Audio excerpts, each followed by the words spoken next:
Please subscribe, like, and share. It really helps us out. And of course, if you have any questions, comment below and we will answer you as soon as we can. The idea that a new chapter in the U.S. China trade war is unfolding, and it's one that economists fear could bring widespread economic pain. Comparative advantage. President Trump has announced tariffs of at least 104% on Chinese goods, the most severe escalation yet in a global strategy of protectionism that is rapidly reshaping international trade.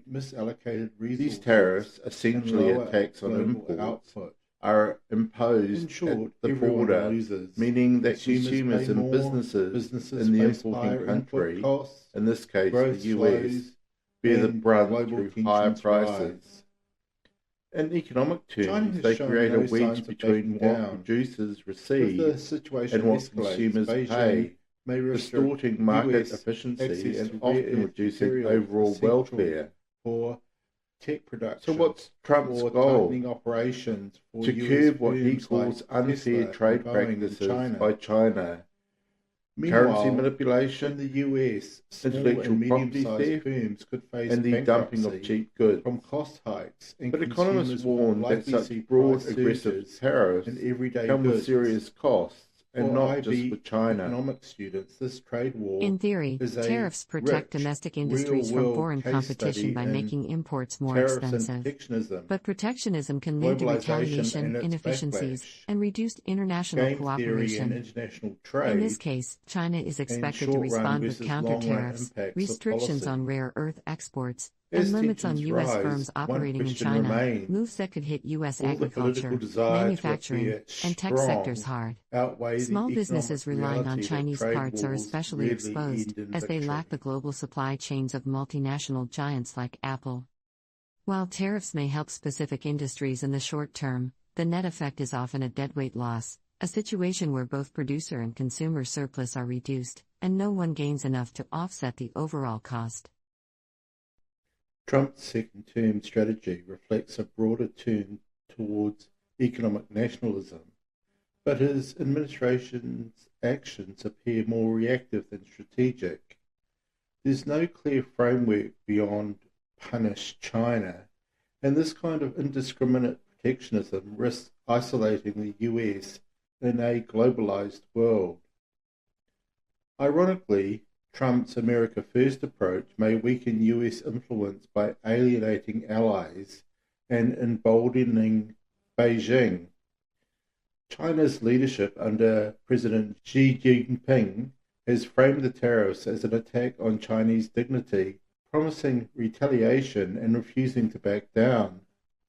This creates a high-stakes standoff between two of the world's largest economies, and while Trump won't face an election until 2028, Xi has even less political pressure on to worry about.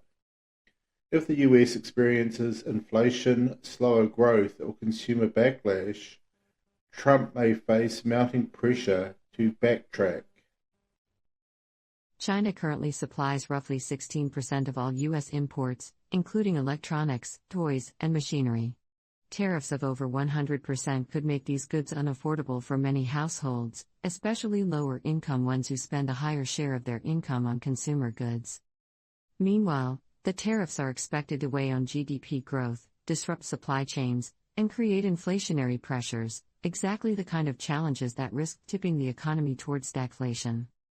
From an international trade theory perspective, this situation resembles the classic prisoner's dilemma. Both countries would benefit from open trade, but each fears being exploited by the other, so both impose tariffs, ending up worse off. The idea that protectionism can win a trade war is largely rejected by mainstream economists. Comparative advantage, a foundational principle of trade theory, shows that nations benefit from specializing in goods and producing relatively efficiently. Tariffs disrupt this balance, often leading to misallocated resources and lower global output. In short, everyone loses. Consumers pay more, businesses face higher input costs, growth slows, and global tensions rise. China has shown no signs of backing down. If the situation escalates, Beijing may restrict U.S. access to rare earth materials essential for tech production, or tightening operations for U.S. firms like Tesla and Boeing in China. Meanwhile, in the U.S., small and medium-sized firms could face bankruptcy from cost hikes, and consumers will likely see price surges in everyday goods. For IB economics students, this trade war is a rich, real-world case study in tariffs and protectionism, globalization and its backlash, game theory and international trade, and short-run versus long-run impacts of policy. As tensions rise, one question remains: will the political desire to appear strong outweigh the economic reality that trade wars rarely end in victory?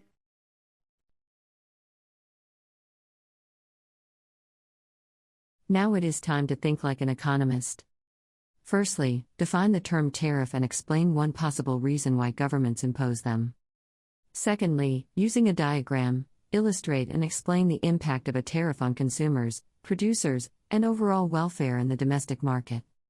Thirdly, evaluate whether the U.S. government's decision to impose high tariffs on Chinese imports is likely to lead to improved economic outcomes in the long run. A tariff is a tax imposed on imported goods and services. It raises the price of foreign goods, making them less competitive compared to domestically produced alternatives. One reason governments impose tariffs is to protect domestic industries from foreign competition. For example, if cheap Chinese goods are undercutting U.S. manufacturers, a tariff can provide a temporary price advantage for local producers, potentially safeguarding jobs and stabilizing local economies.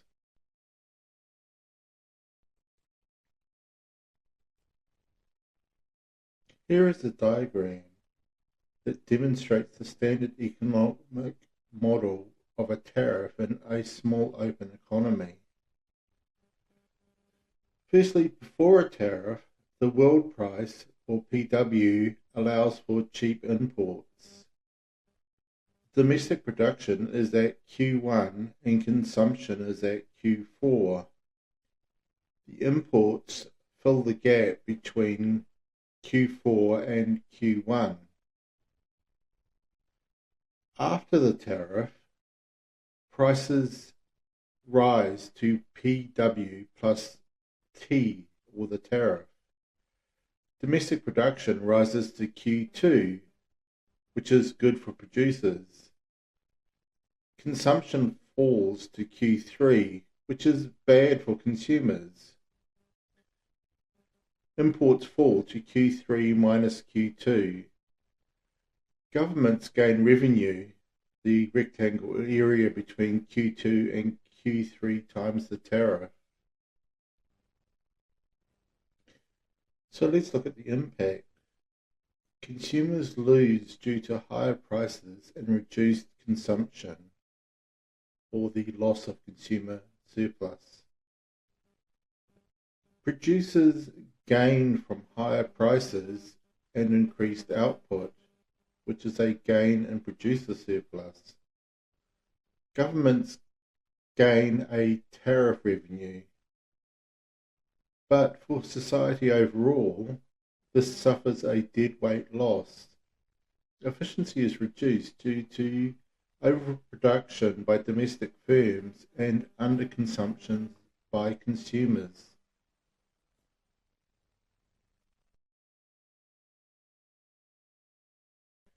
Okay, let's break this down. Firstly, arguments in favour. The short-term industry protection. Tariffs can offer breathing room to US industries struggling with competition from China, especially in sectors like steel or manufacturing. The strategic objectives. They may deter practices like IP theft or unfair subsidies. And thirdly, the political leverage. Tariffs can be a bargaining tool in trade negotiations.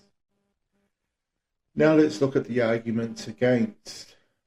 Firstly, higher consumer prices. US consumers, especially lower income groups, will face price hikes on electronics, clothing, and more. Secondly, retaliation risks. China may impose its own tariffs, hurting US exports, particularly in agriculture and aerospace. Thirdly, global supply chain disruptions. Many US firms depend on Chinese parts. Tariffs increase input costs and reduce competitiveness. And lastly, reduced investment and uncertainty. Trade war tensions create business uncertainty, deterring long-term investment. So let's look at this from a theoretical perspective. Firstly, from a comparative advantage viewpoint, tariffs distort trade and reduce global efficiency. Secondly, from a game theory perspective, it suggests that both countries are worse off when they impose tariffs, similar to the prisoner's dilemma. Lastly, over time, deadweight loss accumulates, meaning both consumers and producers suffer losses not offset by gains elsewhere. So, in conclusion, while high tariffs might offer short-term political or strategic benefits, they are unlikely to deliver improved economic outcomes in the long run. They typically lead to inefficiency, reduced growth, and higher prices, making them a costly tool with limited long-term upside.